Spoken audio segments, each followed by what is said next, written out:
waxoon naa la ca maam si da koy donn waaye wax naa la maam Yusufa Gueye mi defoon juróom-ñaari at ci géej gi génnaale jabaru junne maam Yusufa Gueye sëtam bii di soxna Nafi Gueye doon na lépp ci moom wàllu faj wàllu ñaan boo ko làmbee doo xool keneen fajkat yi xam nañu ko ñaankat yi xam nañ ko ndax fii ku wéet xam sa bopp soxna Nafi Gueye dangaa toog at yu bëri amoo doom ay na ci lool soxna Nafi Gueye rab def laa sonal soxna Nafi Gueye li mu mën ci wàllu faj bu ma ko doon lim fii la ñuy fanaan yow woo ko ci numéro téléphone bii bu la seetalee nag nga dégg daali di 77 090 61 07 mën nga ko woo appel normal mën nga ko woo appel WhatsApp.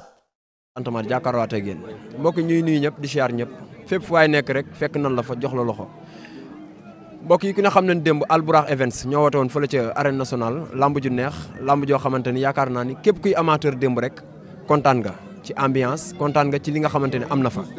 grand combat bi nag doon dox ci diggante ki nga xamante ni mooy Ama Baldé ak Franc waaye spécial bi Liss Ndiago la woon ak ki nga xamante ni mooy Lac Rose ñuy félicité Liss Ndiago di encouragé waat Lac Rose ma waral ñu toog ak ki nga xamante ni mooy Liss Ndiago fas yéene waxtaan ak moom ci wàccaay yi ak nan la abordé combat bi ak li des ci làmbam fan la jëm duñ def lu dul bàyyi ko mu nuyoo ñu waxtaan ak moom Mor nuyu na la ziar. waaw ginnaaw bañ sant yàlla sant Yeesu Kirist ak Mariam sel ni ñu ngi nuyu ñëpp di nuyu képp kuy bëggee Liss Ndiago di nuyu sama boo yëpp di nuyu samay supporter di nuyu tam suñu yaay pour bu rafet ak ami affaire ak Kumba borom Angleterre bébé Jama ak mami borom France waaw di nuyu suñu papa bi Assane xam nga boo yëpp jàmbaari ay buri bagage ñëpp di nuyu tamit lan Soulagé Couture série Daba waaw nuyu naa ñëpp quoi di nuyu képp kuy bëggee Liss Ndiago rek.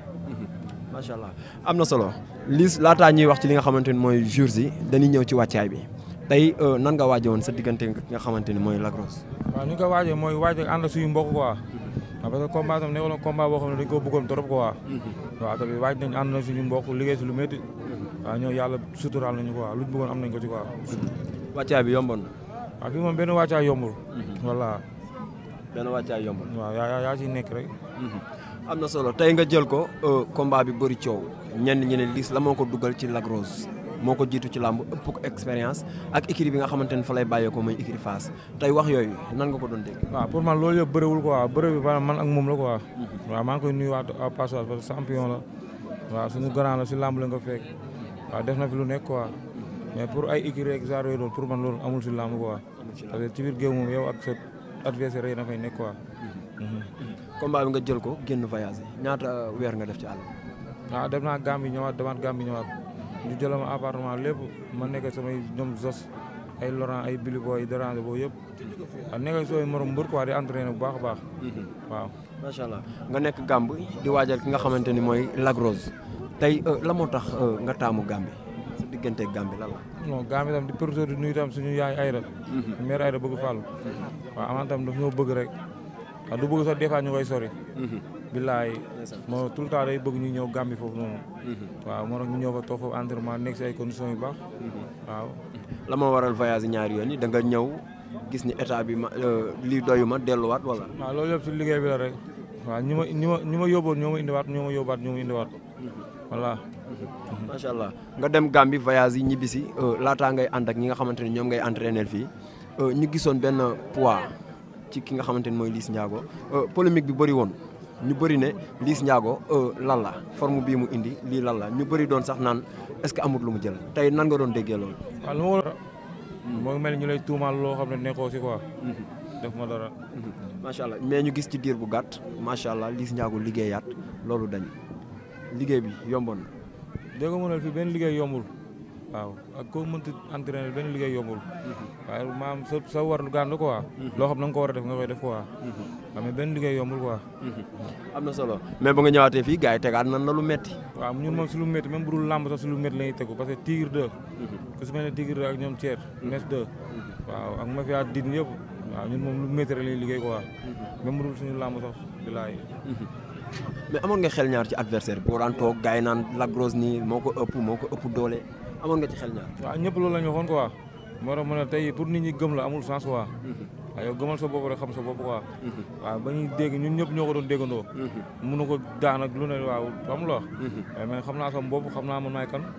waaw soxla ma nit ñi di ma gëm quoi man mais gëm naa sama bopp avant tout.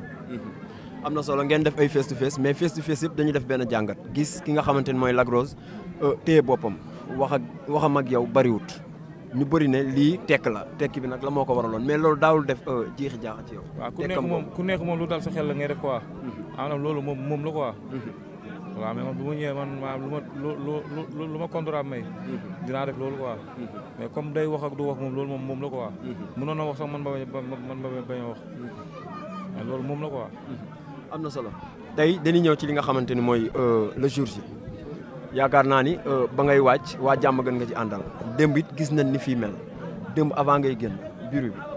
waaw làmb ak coow ñoo ànd rek parce que ñun moom gi nga mooy lu ma lay wax waaw du suñu jàmbaar du suñu fit du suñu mën-mën du suñu dara yàlla mooy xool ni nii laa koy def lii ak nii.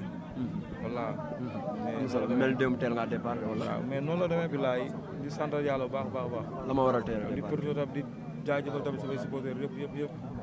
waaw làmb moom man mooy loolu man dégg nga damay entraîné damay bu ma nee lii ngay def loolu laa def bul def li du ko def waaw boo leen man génnal 10 heures ñu dem stade damay def stade waaw. am na solo démb ku ne xam na ni bis bu mag la Albourakh Events woote woon ko macha allah ñu leen ciy félicité waat bu baax a baax démb ba nga dugg see gis li nga xamante ni mooy arène nationale ak ni mel ban yëg-yëg nga ci am.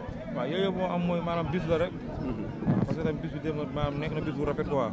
boo xoolee tamit taaru na tamit loolu mooy taaru làmb quoi. te waa Albourakh ñoom toujours si ñoom lañ nekk si innovation yooyu lañ nekk quoi. voilà. après coow loolu lañ bëri de non. bilaay. waaw ay jàmbaar lañ la quoi.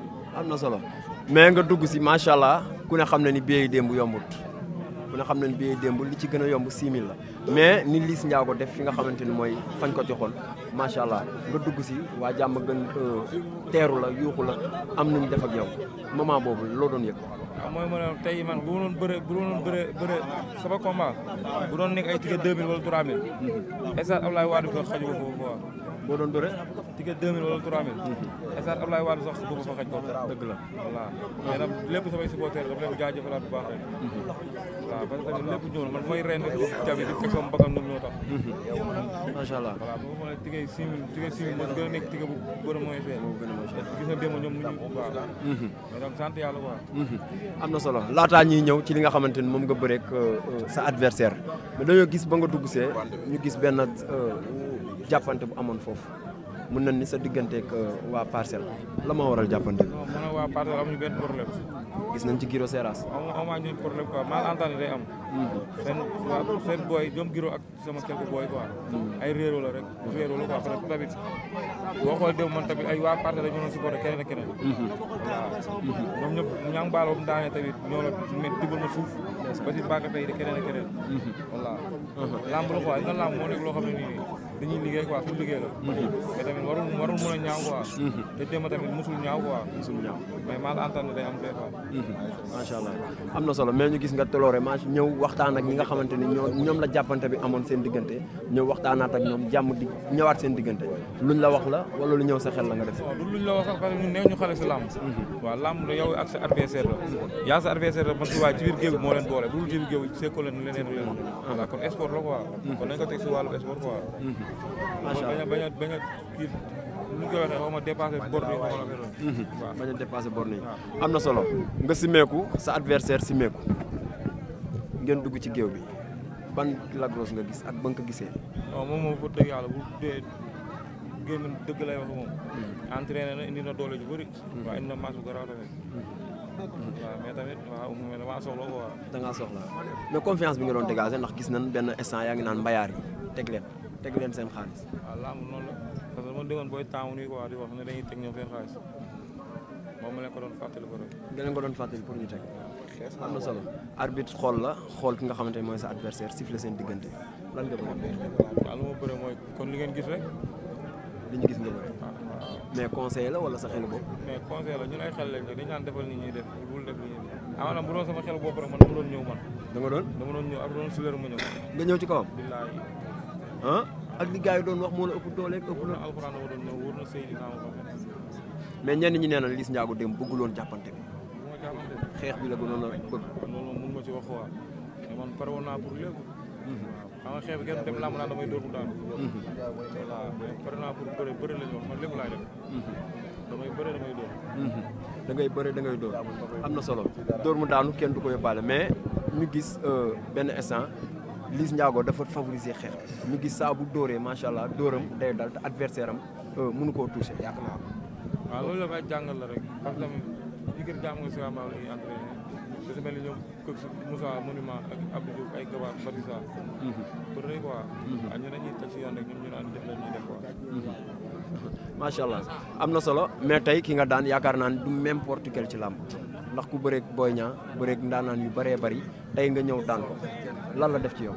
waaw lu mu def si man comme lu ma daan daane yeneen mbir yi lu ma daan def si man parce que champion la dégg nga champion jàmbaar la waaw boo bëggee nekk champion comme nga daan ñi ñuy woowee champion pour ñu wax la champion man loolu laa jàppee sama laaj quoi bi ma sa ñaata kaawo man bii mooy sama ñetti kaawo quoi ñetti kaawo Naar Sogas Zos Lac Rose ñooñu ñëpp nga dóor ñu daanu am na lu ñu def ci làmb waaw mais yàlla baax na noonu la rek na ñeneen ñi xaar ko non man moom maa ngi pour ñëpp waaw mais démb sa yaram a tàng nga toog plateau laaj Modou Lo wala lu ne sa xol léegi nii sax bu ma ko joxee avancé mu ñëwee léegi dama koy jël roi des arènes day may chance dama may chance maa ngi mais yow li nga lanc nii saaka meegoo ko di wax waxu Modou le 19 bu daanee bu daanee bu daanee waaw yaag Ada Fass nga ne bu daanee ngay bu daanoo bu daanoo du ma bëri bu niilee bu daanoo baa mu niil du ma bëri na daan rek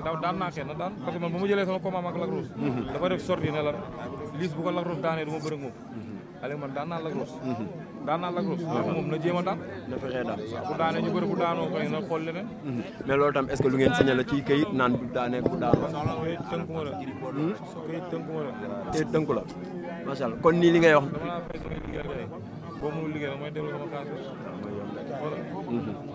am na solo tey ji kon Ada Fass bu amee safaan ci digganteem ak Lac de Guiers sa combat ak moom bu ko gars yi xaar waaw bu daanoo moom soxla ma ko quoi parce que moom daa taxaw fii mu ne Lac Rose mooy papa waaw léegi looy daanee papa rek du xool ay doom bu daan papa du xool doom macha allah am na solo mais tey combat bi bëggoon nga ko ndax am na sax face to face bu amoon du yéen ñaar am la fa jotoon a xew ñu bëri na ñaar ñi faaw ñu boole leen mais même est-ce que bu daanoo tam combat boobu war na leer daw rek bu daanoo waaw ay sulay génnee ngi fii dof bi waaw dañoo bëri sulay génne Ada Fass sulay génne lamb la ay caatu jël aussi ngi fii sos ñoo bëri ñoom mais bu daanoo moo kim doon bëree ay Papa Ndiago waaw bu daanoo moo kim doon bëree Lac de Guiers bu daanoo ñoom ñaar ñëpp man mooy loolu nañ def leer nañ def ne macha allah yow daal Modou Lo nga si wala ak ñoom ama seen grand frère foofu macha allah nañ ma dugal seen biir quoi ma xool nga xool am na solo mais yaakaar naa ni démb yaa doon bëri spécial mais am na grand combat bi nga xamante ne amoon na fa doon dox ci diggante kii Ama ak ki nga xamante ne mooy Franc nan nga gisee combat boobu waaw combat bi nee na bëri nañ ko si fu la fay rek quoi ku tamit ñëw na wane jàmbar quoi Ama tamit yàlla mooy may quoi waaw may na Franc tamit dañ koy féliciter di encourager Ama rek parce que lamb mooy seen métier ñoom ñëpp ku si ñàkk da ngay xëy dem defar jiwaat rek wala macha allah am na solo ñu bàyyi la nga tàggoo boo ñi nga xamante mooy di booy rek di santaat booy yëpp waaw parce que tey dañoo man bu ma may sonn rek booy ñoo tax waaw lu mel ñoom Dame Ndiol waaw ay Soulage ay Yel Kaana combat bi combat lu woon tam da see doon sonn ak booy yëpp lu mel ni suñu coach bi suñu entraîneur Assane bilaay ak képp kuy bëggee Liss Ndiago rek waaw bu ma limee damay jur ma fi tàng ñàng yëpp ak waa jàmm gën diaspora beeg ñëpp ay price boo yëpp bu lim day jur ay waa ak cere gi ak te xel waaw kontaan naa bu baax gis naa seen taxawaay ci combat bi waaw di sant tamit